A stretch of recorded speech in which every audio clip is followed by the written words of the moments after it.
Hello everyone and welcome to A Stitch in Time. Today is Friday, March 3rd, 2017 and this is episode 8. My name is Carol and you can find me as Knits and Pearls on Ravelry. That's capital K-N-I-T-S-P-U-R-L-S. I live about 100 kilometers or 60 miles east of Vancouver, British Columbia, Canada. And today it's a rather dreary, wet day out there. So I've adjusted my setup a little bit, hoping to take more advantage of the natural light from the window there. So hopefully the lighting's not too bad, otherwise we're relying on the overhead light up there. Show notes for this and every episode can be found at astitchintimepodcast.blogspot.ca. And if you'd like to come join our Ravelry group, I'd love that very much. You can find it by searching the group tabs on Ravelry for A Stitch in Time podcast. Thanks to everyone who has reached out to me this week, either via YouTube or Ravelry. I'd like to send a special shout out to Katie Beth. Her name is, that's her Ravelry name. Her name is Sharon, and she lives in Bendigo, Australia. And I thought that was really neat to have a little chat with her. A few years ago, my husband and I were in Australia, and one of the places that I really wanted to visit was the woolen mill in Bendigo, Australia. I had heard about it from the Sticks and String podcast years ago. I'm not sure if it was an audio podcast. I'm not sure if that's still being produced or not. I stopped listening to audio podcasts quite a long time ago.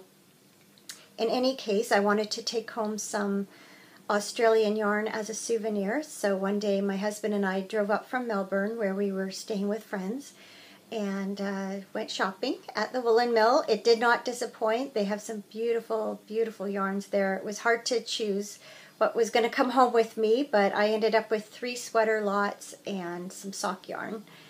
And I was going to wear my Traveler's End cardigan today in honor of Sharon.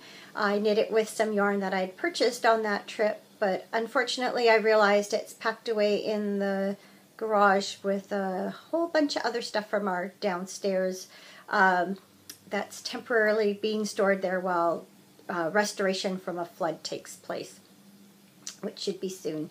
But so I'm sorry, no Traveler's End for me. But if you're curious, you can go to my project page for it and check it out. It's a lovely cardigan sweater by Carol Feller. So I think that's it for sort of beginning stuff. Well, let's get into the podcast. Today's episode is going to include what I'm wearing and several finished objects or projects. I don't like calling them finished objects. I prefer the term finished projects. And I also have some things to show you that I've been working on this week. I think you've seen 2 before, and 2 are brand new. And other than that, I'm just going to tell you a little bit about my week. It's had its ups and downs.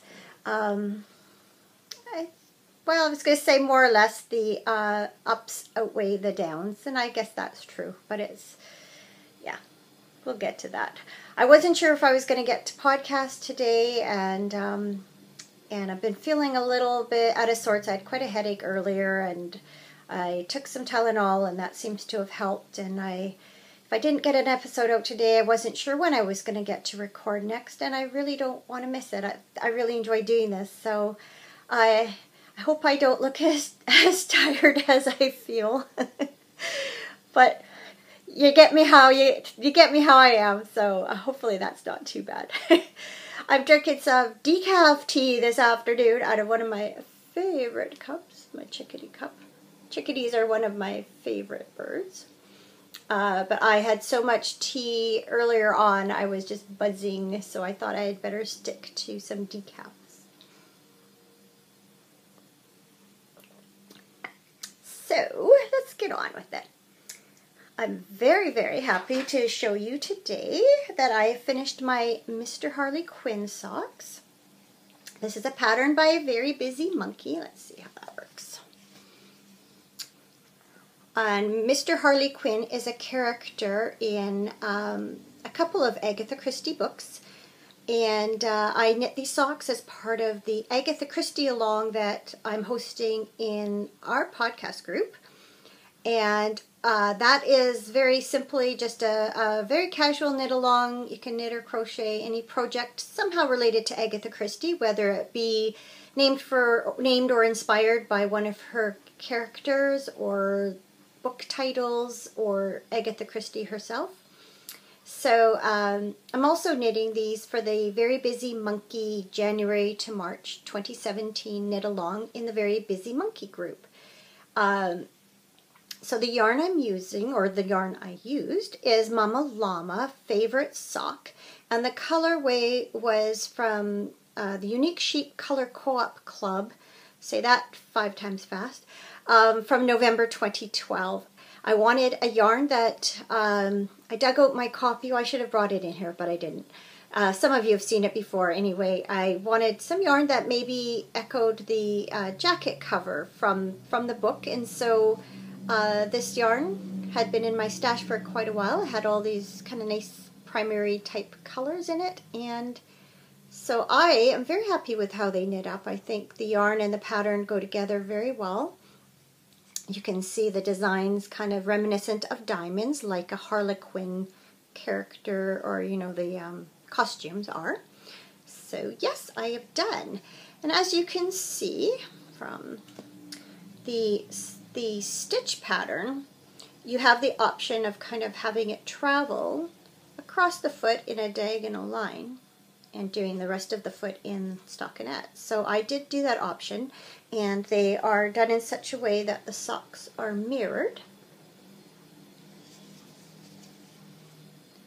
If I remember, I will insert a picture here that shows how the socks look when they're on my feet, and then you get an even better sense of how this traveling sock looks at the top of a oh dear. Then you'll get a better sense of how the socks look when they're on and how the stitches travel across the foot.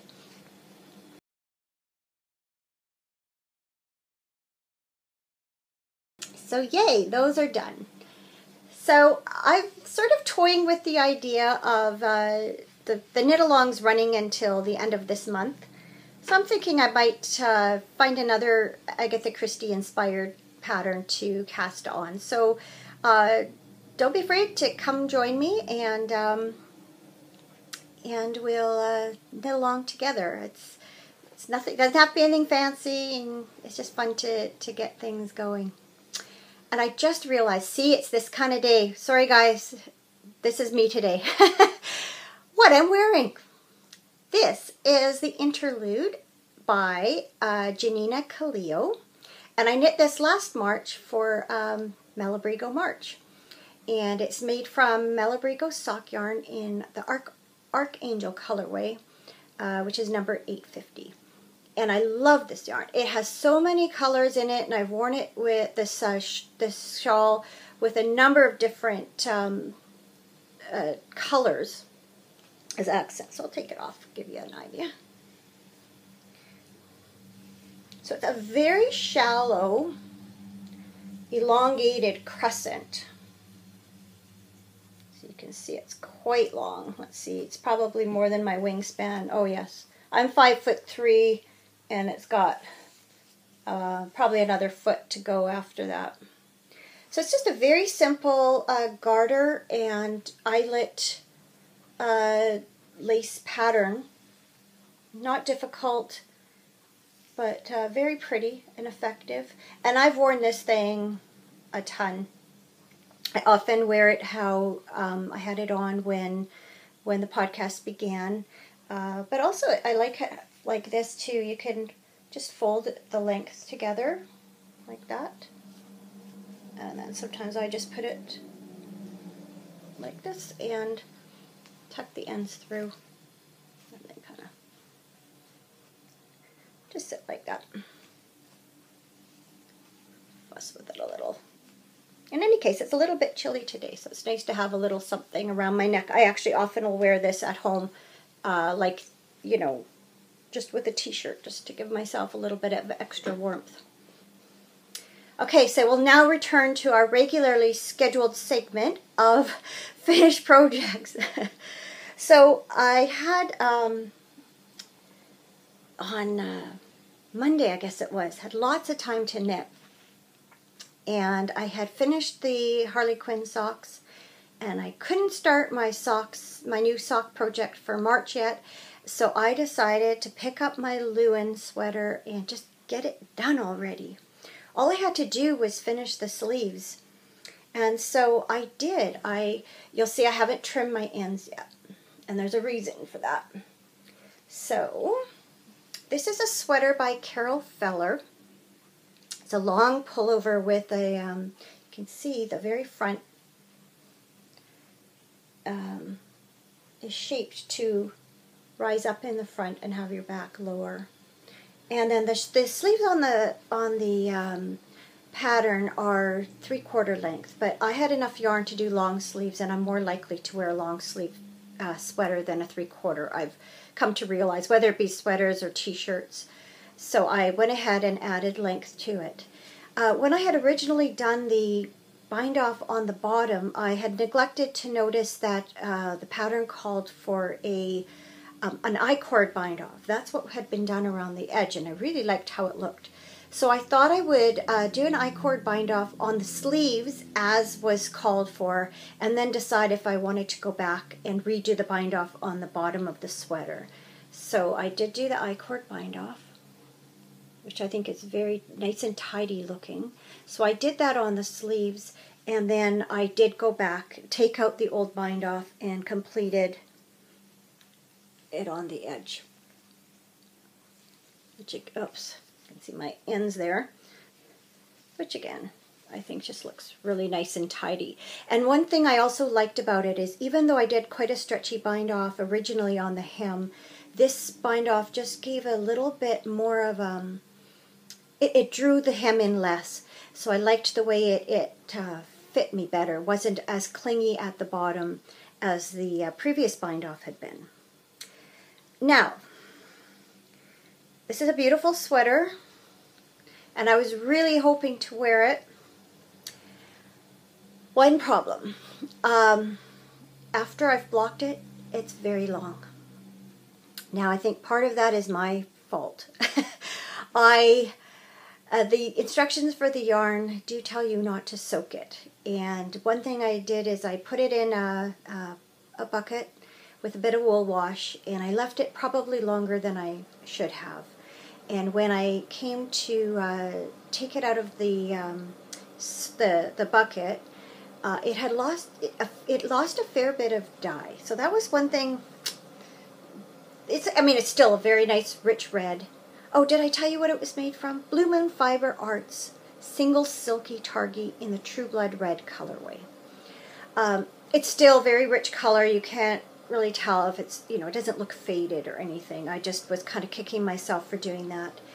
And the other thing is that right now our washer and dryer are also being stored in our garage. So I would normally have soaked a sweater and then spun it out to release the majority of the moisture, and I didn't have that option this time, so I had wrapped it up in towels to soak out the water, but it was still quite wet when I took it out of the towel, and I think just the weight of the water, it just stretched out when I blocked it. So what I'm going to do is, once I get my washer back in commission, I'm just going to give this a very quick soak and go ahead and spin the water out and then reblock it. And because when I did the swatch, I did a swatch for this, and the swatch hardly changed at all, if at all. So I know that the yarn is actually quite stable as a rule, and it's not a superwash wool. So, I know superwash wools often stretch quite a bit. So I think it's more just the combination of, just being so wet to begin with when it was laid out to dry. It had a lot of stretch. So I tried this on, and it just is ridiculously long on me and down to, here on my arms. So wish me luck with that. I'm really, really hoping to salvage this, because it's a beautiful sweater. The yarn was quite an investment cost-wise, and I put a lot of time into knitting it, so hopefully this can be salvaged I know even just picking out the bind off on this, the yarn, it's a felted singles, and or felted single, and you know, even taking it out had a little bit of stick to, you know, each stitch was kind of sticking to the other. So I'm very hopeful that this is something I can salvage, or I will be kind of heartbroken. So cross fingers for me. My third finished object, which you know is here, you will not have seen it on the podcast before, but you might have seen it if you looked at my project page. This is a Wowza Way-It shawl. I believe it's the original one by Susan B. Anderson. And it is knit from Miss Babs Wowza in the Berlin colorway.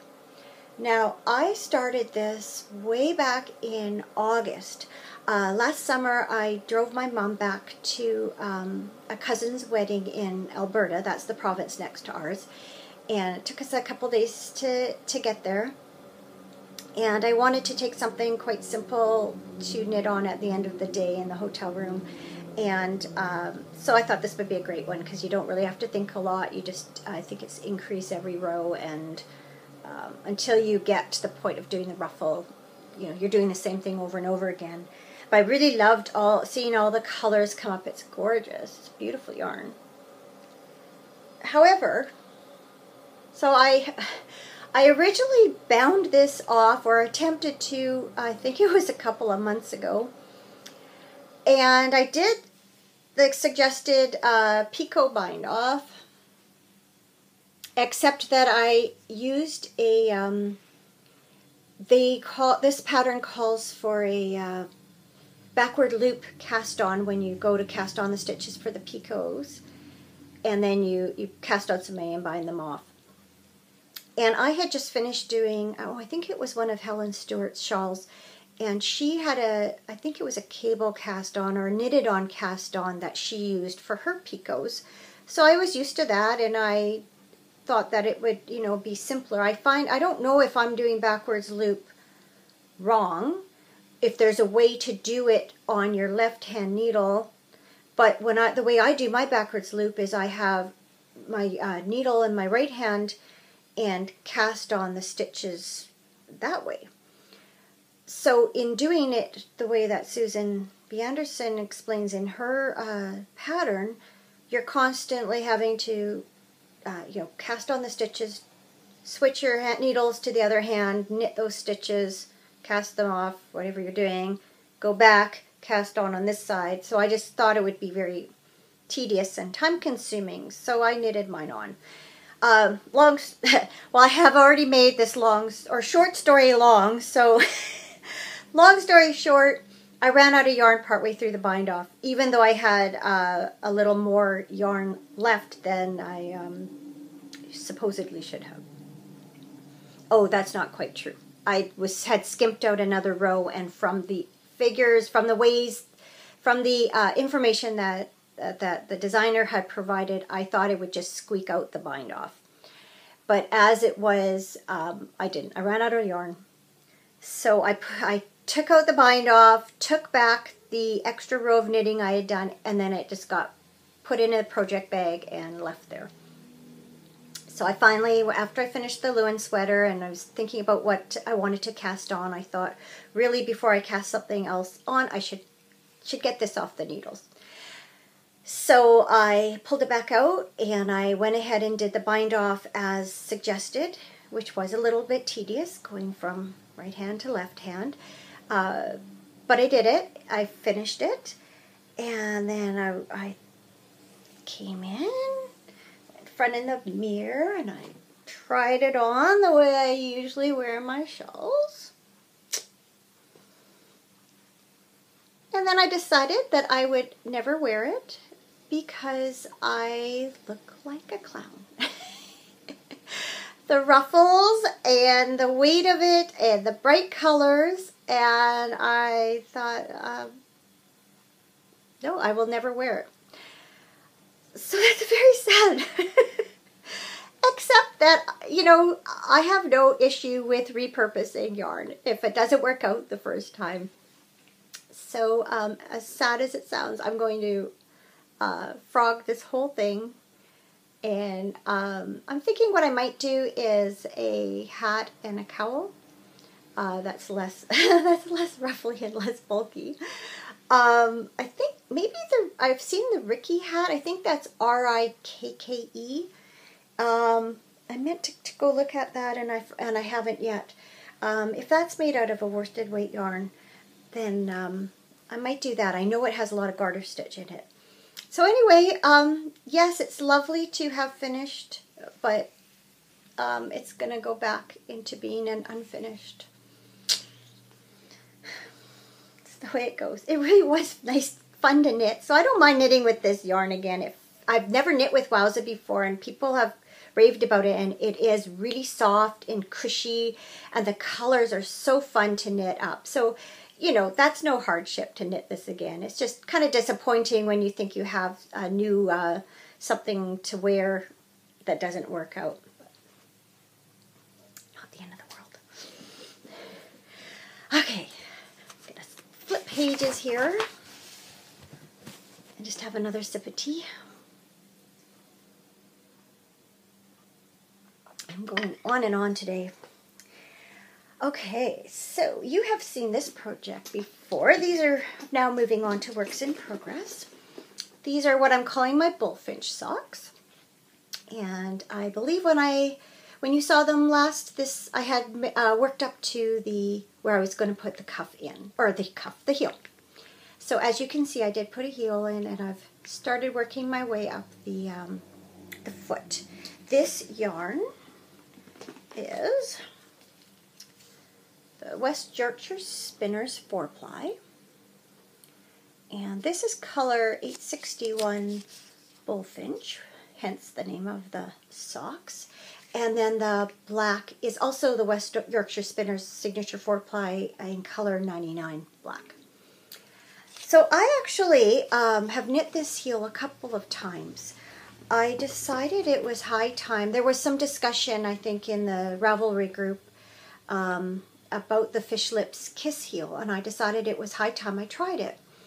And so I did download the pattern, and you know, as I was doing it, I was wondering how it was going to work, because when I do this heel, which is a yarn over short row heel, I started after working, I worked to the end of the back of the sock, and then my first row I turn around and purl. And on the Fish Lips Kiss heel, the first row was knit, and I knit across the back of the foot. And I was working my way back and forth and following the pattern, and actually it looks like a really neat pattern. I did do the whole heel, and I think it's something I will definitely try again in the future. But what happened is I got to the end of the heel on the one side, and then it told me to knit around the front of the sock, the instep. But if I had done that, I would have been knitting with this black yarn right across my instep of my patterned yarn here. And I thought, okay, I'll kind of do what I do for this one and see if I can fudge it. And I tried, and it really didn't work out. It had a big gap in the corner, and I know you're not supposed to be able to have, or not supposed to have a gap. In any case, I ended up just taking that one out, doing my usual yarn over short row heel, and I will revisit the Fish Lips Kiss heel later. I know it can be done as a contrasting heel, because this week I saw on an episode of the Yarngasm podcast that Kristen had added a contrasting heel into a pair of socks that she had done using the Fish Lips Kiss heel. So I know it's possible. I just haven't worked out how yet. I'm just not familiar enough with that design, or with that technique. So I'll definitely give it another try though, one day. So for my next work in progress, I was quite excited for March to begin, because I was anxious to start my new project for the Grocery Girls Sock Bash Knit Along. And I showed you my yarn last week. It's a Hedgehog Fibers sock in a birthday cake colorway.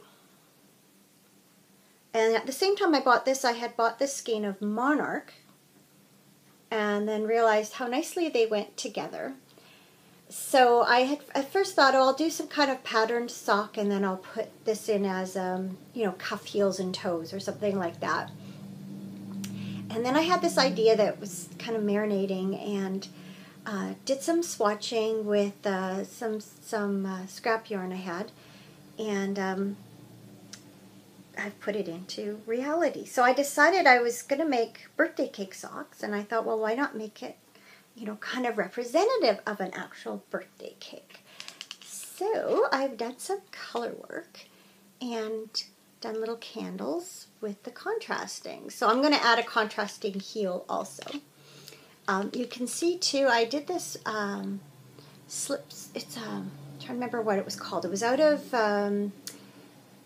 Nikki Epstein's, one of her edging books, Knitting on the Edge. And it's just a 1x1 rib, and you slip every so many stitches for a number of rows, and then it draws this in like a scallop. So it's kind of like a scalloped rib. Can't remember the actual name of the stitch pattern. So I thought that would be kind of fun, make them a little bit fancier. And then I just added in this stitch pattern. I went online and I found, I believe it was a cross stitch chart for candles, and I kind of adapted it a little bit, and I made the flame a little higher and a little different. And anyway, I used that as my inspiration and kind of adjusted it for my purposes, adapted it. And so my plan now is that the color work's done. I'm just going to knit the rest of the stock in stockinette and just put in the orange here for the heel. So once this is done, the rest is really mindless and simple. I think they'll be quite fun. I'm not super happy my tension around where I change yarns where the needles join is not as nice. I don't know if you can see. It's a little bit tight here and there. But I'm famous last words. I'm hoping it blocks out when they're washed. And in any case, when they actually are on my leg, you can't really notice anyway. So I do think it's something that ultimately won't be an issue. I know I was finding the same thing when I was doing my swatching, and I seemed to be able to minimize it. And then I just think this yarn is a little bit finer and softer, and it just wasn't responding to my kind of stretching it out at the end of the row as well. But anyway, those are really fun. I have a few more stitches than I normally would. I've got 70 stitches going on here. Normally I would do a 64 stitch sock, but I'm hoping, because the yarn is quite fine, so far they actually seem to be fitting okay. I had thought I might go down, these are 2mm needles, and I thought I might go down, once I had done the color work, I thought I might go down to a 1.75mm needle, but I can't find them. I went in my drawer back here where I keep my circular needles, and the package is empty. So I am not sure where those 1.75mm needles went. It's not a size I use often, so I'm just making a point of trying to knit a little bit tightly, and hopefully these will fit okay. So there's my second work in progress. And stick these down over here. Have another sip. It's getting cold. I don't really like cold tea. So this next project was a completely unplanned cast on. I was on the Hunter Hammerson, well, it's Violently Domestic is her handle, her group's name on Ravelry, but it's Hunter Hammerson. She's the one who's done the Knitter's Curiosity Cabinet books that have sock and accessory patterns in them, and she's also done curls. She's done 2 books of curls, and she's planning a 3rd. I've been a member of that group for a long time, and I've knit many of, especially her sock designs, but I've also done some of the curls. And I actually did done some test knitting, and I actually did some sample knitting for one of the Knitter's Curiosity Cabinet books too. So that was quite a thrill to see the object I'd actually knit in a book for real. In any case, I was there, and one of the members of the group had been knitting these xanthophil socks. Try saying that 5 times fast too. It's spelled with an X. Xanthophyll. And it has something to do with the color. It's kind of like chlorophyll is in a leaf, makes it green, while the xanthophil makes a leaf turn yellow in the fall. So I had a different yarn all picked out for these, and then when I read the definition of xanthophil, I thought, oh no, I got to do something that kind of reflects that. So I found this Koigu, more Koigu KPPPM in my stash that I had bought at the same time as the pink yarn I'd used for my love letter socks. This time the color number's P328, and so I think the yarn and the pattern go together really nicely. And this looks tricky, but it's not. It's just a stitch you wrap twice, and then you slip it for a couple of rows, and then you end up cabling it across these the rest of the stitches in the column. Very simple, and this is just a slip stitch down the middle and with some seed stitch on either side. Very simple. Makes it, Hunter's a master at creating what I call simple yet interesting designs. They are interesting to knit because there's always something going on, and they oh no, okay. I realized I had stopped recording and started re-recording, and I saw the time and thought I'd lost all sorts of recording time on this, but no, I'm good. Phew. Anyway, Hunter's great at doing these simple yet interesting designs. They keep your interest, and yet they're not hard to do. And I had actually knit to about here, and then I realized they were a little bit loose, so I had started on a 2.25 millimeter needle, 64 stitch size, and decided I liked a snugger fit, so I went down to 2 millimeters. So I've reknit it. I also adapted this. I did the first couple rows of the chart a few times before I started in with the cabling. I like to wear my socks fairly high, like 7 to 8 inch length leg, depending on what kind of heel I'm doing. If I'm doing a heel flap and gusset, I'll do 7 inches. If I'm doing a short row heel, I'll do a 8 inches.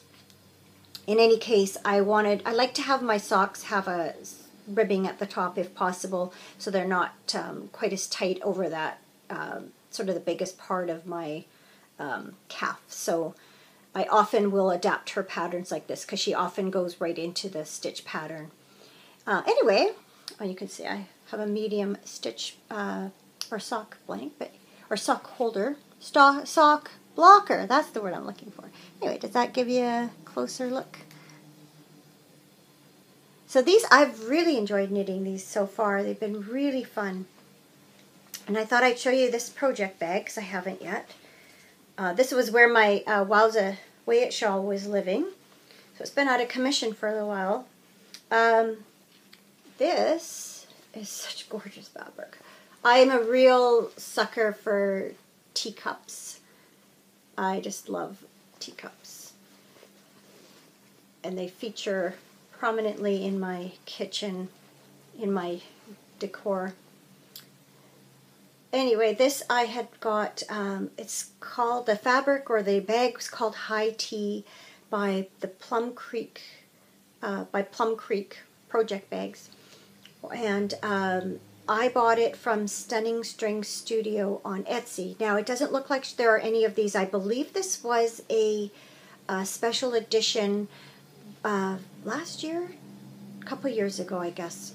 Now, yeah, about a year and a half ago, I did a knit along with yarn. I believe it's the designer that also looks after Stunning String Studio. I think they're the same.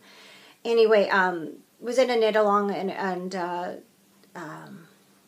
mystery knit along, if I remember right, and had got the yarn from there, and then you got a special offer on special project bag if you wanted. So when I saw this one come up, I thought it was oh, I am so sorry. I am just stumbling over my words today. The project was inspired by the Westminster Bridge, and we had stayed in London right by it, and so when I had to knit that shawl, and the whole club was kind of, the project bags that were offered were themed around London. So of course, tea in London. So yes, lovely bag, lovely project. There's no deadline on these. I will knit these whenever I just feel like it. It's kind of nice to have a project that's like that right now because, of course, my birthday socks I just have till the end of March. And then my final work in progress, which you've seen for many weeks now, is the Snowmelt Shawl Mystery Knit Along. So if you do not want to be spoiled, I am going to show you up to partway through Clue 5, and so run along for a little bit and come back in a few minutes, and if you want to carry on with the rest of the podcast. So I'll show you my yarns again for those who may not have seen. So this had featured 3 colors. Color A, I've actually rewound this because it was falling apart last week, if you remember. So this is Post Yarn Cash Sock in the Pont Neuf colorway. It was part of a Colors of Paris or Paris in Color yarn club that I belonged to from Simply Sock Yarn Company a few years ago. So that's color A. Color B, which has featured prominently lately in the design, is Knit Pick Stroll in the Blue Yonder tonal colorway. So it's a blend of light aquas and turquoise blues. Again, I say this every week, it just, unfortunately, the lighting just does not reflect this accurately. It's more turquoisey, less blue than it shows here. And then the third color, C, and I also rewound this one, so it's a lot tidier, is String Theory Caper Sock. And this is the Laguna colorway. And it's kind of a dark, almost a navy blue, combined with a turquoisey blue. The shades in this are actually the turquoise shades in here are actually quite close to the yarn I just showed you for color B. And as I mentioned last week, in some places on the shawl they kind of blend together, but it's just the way it is. I think I'm okay with that. So I'll just untangle it here. I see the needles are poking through.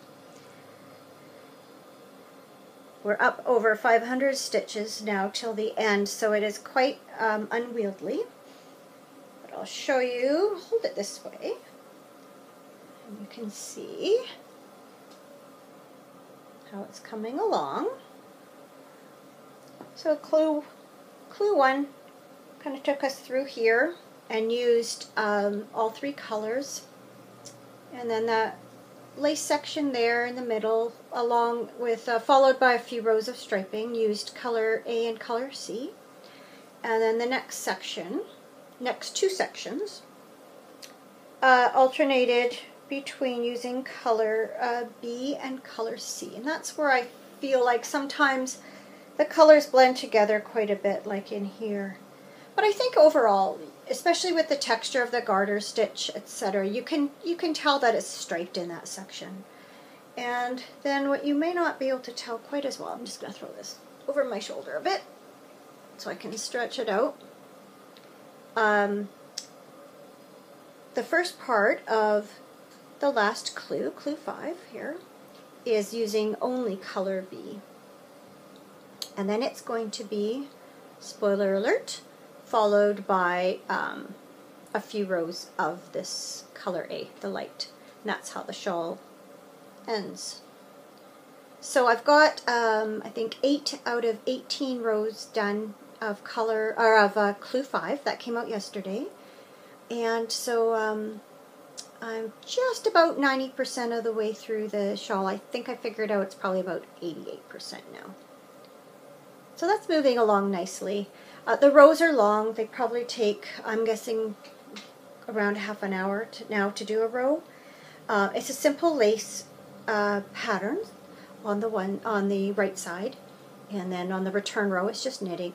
So you have to think a little bit, but not, it's not difficult. It's rhythmic and predictable, and you can see as you're working if you're on track, because these this is always so difficult to show. These little stitches, these holes here all line up, as do the peaks. So the peaks and valleys, you kind of know if you're on track, because they do line up. So if you get off track, you would see it pretty well right away.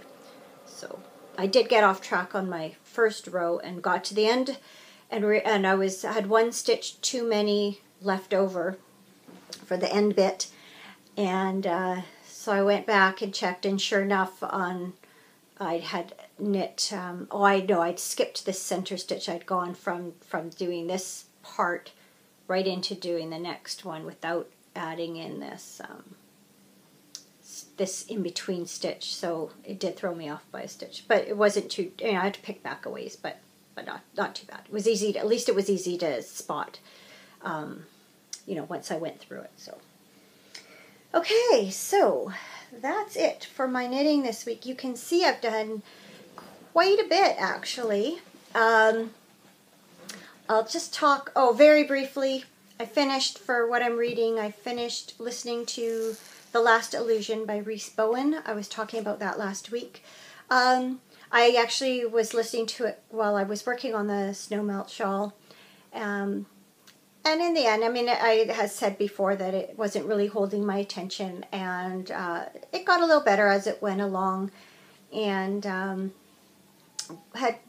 was not expecting the, at least part of, I didn't know where it was going through most of the book, and then kind of, the ending wasn't a complete surprise. At the same time, it was a pretty good twist. So would I recommend that one? Wasn't my favorite of the Molly Murphy mysteries, but it was okay. I'm just about done.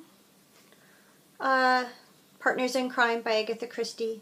For those who are new, I am working my way through the my Agatha Christie collection in order of publication.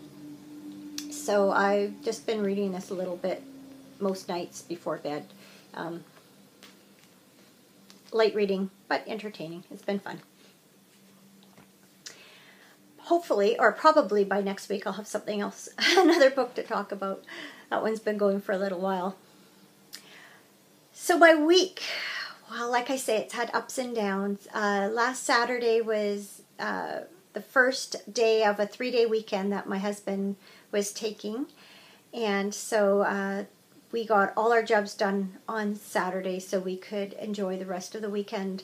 So we did a bunch of running around and some housework. We were having the kids over for dinner the next day, so we got the house cleaned up. I had neglected to tell you that our vacuum had died the week before, and probably, even though we've tried to be careful, it probably just sucked in too much drywall dust and literally worked. My husband unplugged it to go to another room and plugged it back in, and it wouldn't work. It was a decent vacuum, but it was starting to, well, not just starting, it had for a while, all the little plastic parts were starting to break off it. So it was a frustrating vacuum to use lately anyway. So we decided to look into a new one, and we actually went to a shop here in town that is just a vacuum, that's what they do, sell vacuums, as opposed to just a department store. and we're sold just a little canister vac, nothing fancy, very powerful. It was made by a company that manufactures shop vacs, so it has a lot of power, but it doesn't have lots of fancy attachments because we don't really need a power head anymore. We have very little carpet in our house, and what we do have is just a very low pile rugs, area rugs. And so, oh, here's a siren there. Stopped close by by the sounds of it. Sorry, distractions. Squirrel. Anyway, so yeah, got a new vacuum, so that was great to finally be able to give the house a good thorough vacuum. It had needed it for a while, and got rid of some of the dust that's been collecting during the construction that's been going on. So yes, on Sunday we had quite a relaxing day. I made my husband his usual birthday lemon pie, and we had the kids over, kids and grandkids over for to celebrate my husband's birthday, which was on Monday, and that was lovely. It was nice to all get together, and nobody could stay really late, so it was actually a fairly early evening, and that was okay too. And so yeah, it was lovely. It was really nice. And then Monday we were all geared up because first thing in the morning we had some people coming to move the contents of our downstairs into a container that we had been delivered last Friday. And that's so that they could clear out the downstairs area and have our new flooring installed this week. So the packers, or 2 women, arrived at 8:30 as expected, and we had told the restoration company we really didn't have much, if anything, that needed packing. So they sent them anyway, and as they found out, gee, there really isn't anything we need to do. So they waited for the movers, and then the movers were late, and then they were late again, and so they didn't get here till sometime in the afternoon. And you know, put all our stuff out in the storage bin, but I don't know, just the process. We've had a lot of frustrations over this, and it just seemed like a lot of wasted time. Got the plumber in to detach the taps or the plumbing from take the toilet out from the downstairs bathroom and unhook the taps and from our bathroom sink and our utility sink and our washing machine. So it all got done, but it just seemed to be a very inefficient use of time from our point of view. So we were at home. It was the one nice thing is that it was a very relaxing day. That's when I knit a big chunk of my Lewin sweater, and you know, the house was clean and we couldn't really go anywhere. And so, you know, it was nice to have that leisure time, guilt-free. So then we, oh, I know, and then Monday night, my husband and I spared for a team at curling and stayed for dinner, and yeah, just had a really nice day, other than sort of some of the frustrations with the moving our stuff out. And a lot of hurry up and wait is what it was. So then the next couple of days, again, housework's done.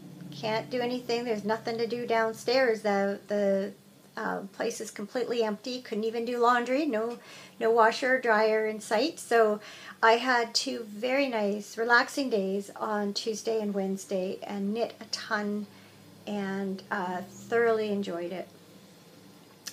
And then Thursday, it was our flooring was scheduled for yesterday, Thursday, and today to go in. So we were quite excited at the prospect of having it finished, and then Monday morning the restoration company was scheduled to come in and do baseboards and casings, and so the end was definitely in sight for having our downstairs back.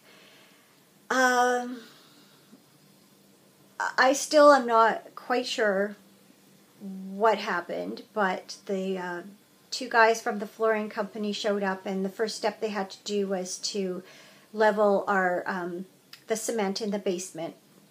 It's an above ground first floor, so I don't always think of, I mean, I call it a basement, but it's not like it's underground or anything. But it does have a cement foundation, and then the pad is poured in the middle of this cement foundation. And in some places there's a difference in the levels, but when the guy came out from the flooring company to measure and such, he saw it and he said, we'll have to do some leveling here, and it's going to cost, X amount to do it, and we'll have to allow for the time and the and materials to do that. It's fine. And because some of the basement a couple of the rooms, the 2 bedrooms down there, had carpet before, so it hadn't been an issue for level kind of flooring. Because carpet, of course, is malleable, you can stretch it over those. So anyway, the flooring guy showed up and immediately thought, oh my goodness, this is such a huge job to level this, and it can't be done. And I didn't really realize what was going on. They were here, and I couldn't really hear anything going on. And next thing I know, I had a call from my husband to say that the salesman, or the one looking after things at the flooring company, had called him and said that the workers were concerned about these big difference in levels, and that they couldn't do this job, and et cetera, and they were looking for alternatives of how to deal with it. So he said, I'm going to come out and take a look.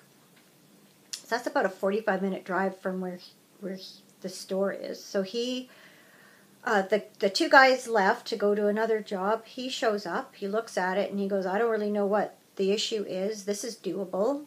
So he gets in touch with them. They show up an hour or so later, spend about an hour doing leveling, putting all the stuff, and then inform me that they're out of the compound they needed, and there was nothing more they could do that day, and left. Okay. So I asked what time they'd be back. They said if they were coming straight to our place, 8 o'clock in the morning, and if they had to go to another job first, about 9:30. Okay. So I get up in time to be ready for them to be here at 8 o'clock this morning, and they didn't show up till 11:15. I'm not sure, I guess they were on another job.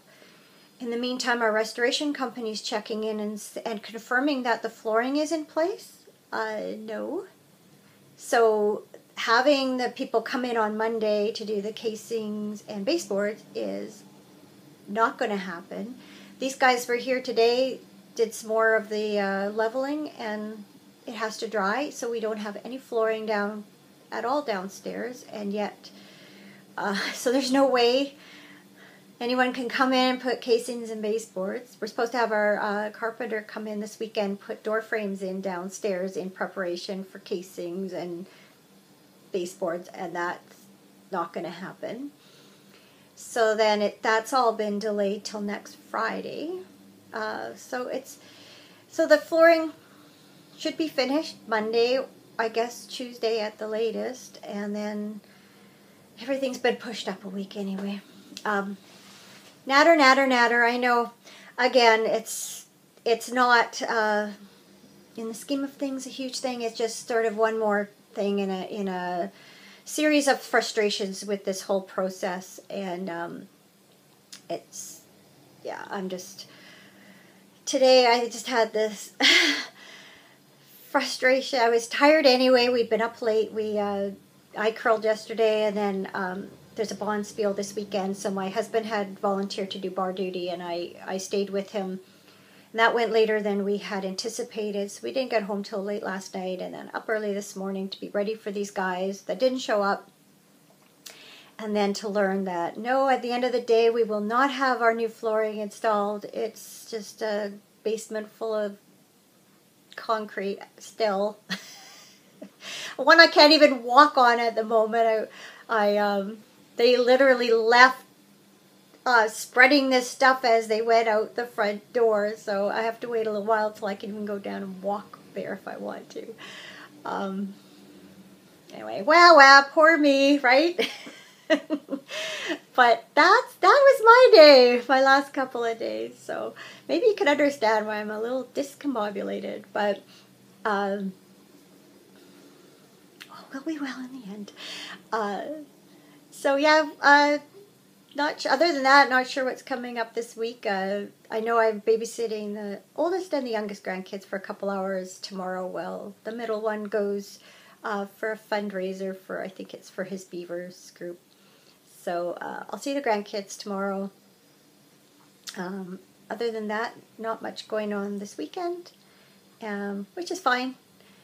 And then, yeah, next week, again, have people in our house doing stuff. So not sure when I'll get to podcast next week. Maybe Saturday.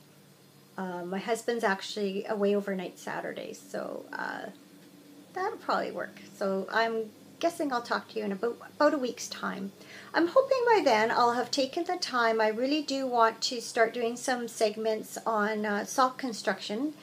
And I really thought about it, even have a pile of socks sitting over there. I was going to talk about top-down socks today and then realized there's just way too much other stuff that was on the go, and I didn't really have my head in it. So I'll give it some thought over the week. I want to do it right. So look for that in the hopefully next week. If not, the week after, I'll start doing some sock talk, as the grocery girls say. And until then, stay dry. Well, I'm looking out at my pouring down rain out there. So hopefully where you are, it's nice and sunny and warm, or at least not pouring down rain. So take care this week. Happy knitting, and I will talk to you soon. Bye.